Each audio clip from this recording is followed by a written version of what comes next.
Okay, here we are on day 11 in the Old Testament, and we are in Genesis 24. And a quick recap, that's when Abraham had sent his servant to his family's territory to find a wife for Isaac. He did not want him marrying a local woman. So Rebekah was chosen, and she said, yes, I will go. She was obedient to the Lord. And it says that when she showed up with the camels and her nursemaids, that she put a veil over her. And at that time, Isaac was out, and it says he was walking and meditating, which means he was a man of prayer. Isn't that so beautiful? And when he met her, he was so thrilled because it says she was absolutely beautiful and took her in to be his wife. And it says he loved her deeply. I think that is a lesson and a sermon on its own, that when God chooses your mate, then it is a beautiful thing. I saw that within the marriage of my parents. I know God sovereignly put them together, and they had a love affair for 67 years, and my parents loved each other as much in the end as they did the day they got married. And it was really a beautiful gift for us three girls to watch the love of our parents. So that is a wonderful thing. Then it says that Rebekah was a huge comfort to Isaac when his mother died. So Sarah dies, and Abraham had to have been, I would say, well, we know he was well over 100 because he was 100 when he had Isaac, and Isaac was of the marrying age. I believe they said he was 40 in the Old Testament. So here is Abraham, probably 140 years old, takes a new wife and has 6 more children. Well, I mean, you go. That's pretty incredible that he could have 6 more children when he was basically 140 to 150 years old. And he loved those children and gave him gifts when he was alive, but he left his entire estate to Isaac, his favorite chosen son. So Rebekah was not able to have children, and Isaac prayed over her. And 20 years after they were married, she was giving birth to twins.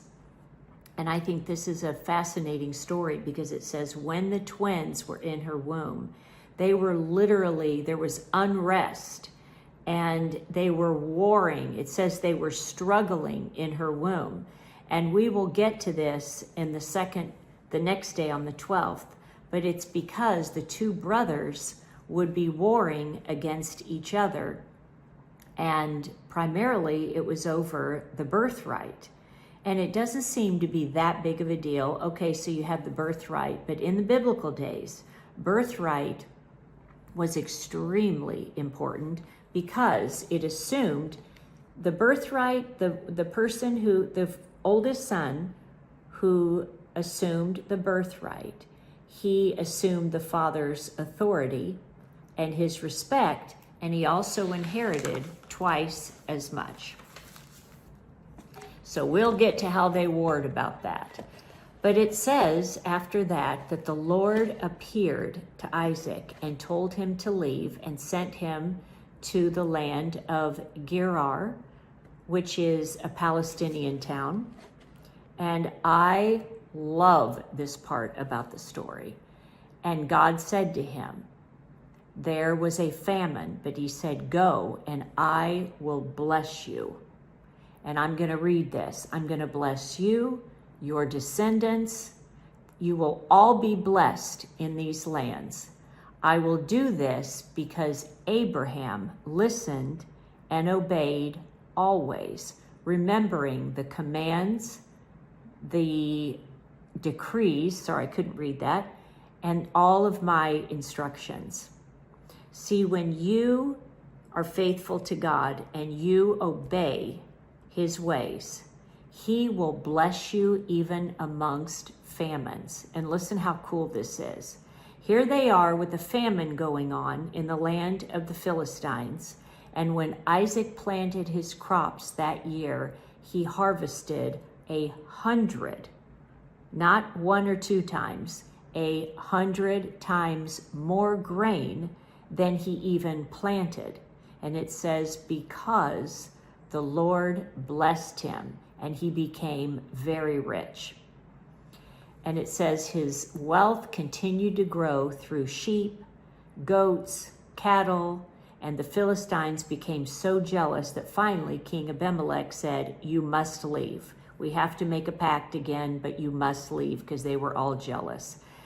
I just think that's the greatest story in the world, that even amongst chaos and amongst famine, God can bless us greatly if, there's usually an if, we obey God and follow his ways and his commands. Okay, day 11, we're in Matthew 8 in the New Testament. And it says, Jesus was in the boat when there was a fierce storm and Jesus was sleeping, which shows you he has peace in the middle of storms, and we are supposed to be able to have that same peace because we have Jesus in our hearts. But I love this because if you think about it, earlier in this chapter, it says that Jesus literally fed the multitude, and he held the loaves and the fish up, and he blessed it and gave it to his disciples, and they handed the bread and the fish out, which means the disciples personally saw the bread and the fish multiply as they handed it out. Yet they get in a boat, there's a fierce storm, and they go wake Jesus up and say, we're going to perish. Why do you have such, why are you sleeping there? And Jesus responded, why do you have such little faith? I'm the Savior of the world. You just saw food multiplied, and now you're terrified you're going to perish after the miracle I just performed. We're all human, right? But Jesus immediately rebuked the wind and the waves, and it calmed immediately. And the disciples said, who is this man that even the winds and the waves obey him? So when they crossed to the other side, they came to one of King Herod's Decapolises. And it's interesting to note that back then, the Jews were not even allowed to step foot on those Decapolises because they were all pagan territory. And I love Jesus. He's a revolutionary. He's like, I'm going.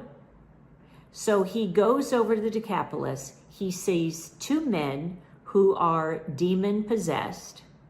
And I love this.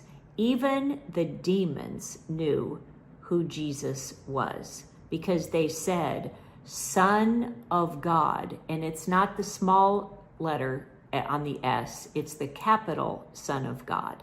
They said, why are you interfering with us? The demons knew exactly who Jesus was. So they said, cast us out into that herd of swine, of pigs. Well, Jesus not only cast all the demons out of the men who were demon possessed, but immediately when the demonic spirits went into that herd of swine, they ran and jumped over the cliff and drowned immediately. And it says the people who saw it marveled and went into the town and said, you must leave us, you must leave us. Well, if that isn't a way to evangelize the world, first of all, they see the miraculous of these men being totally normal after they were demon possessed. And then they caused chaos and made all the people curious. So that just opened up the door for Jesus to do great ministry there. Day 11, and we are in the Psalm. It's Psalm 10. And I think we see this every single day. It says the wicked, they brag, they have evil desires, they, are greedy, they curse the Lord. And yet, why do they succeed in everything that they do? And isn't that the truth? Don't we look at a lot of people in this world and they're out doing such evil and yet they're succeeding?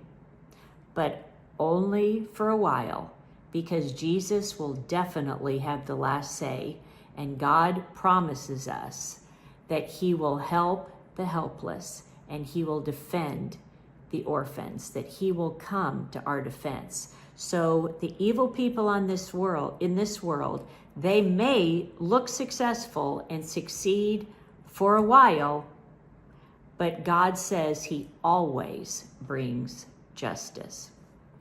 So on day 11 in Proverbs 3, I love this. It says, don't be impressed with your own wisdom. Instead, fear the Lord and turn away from evil. Then, there's that then word. There, like I said before, there seems to be an if.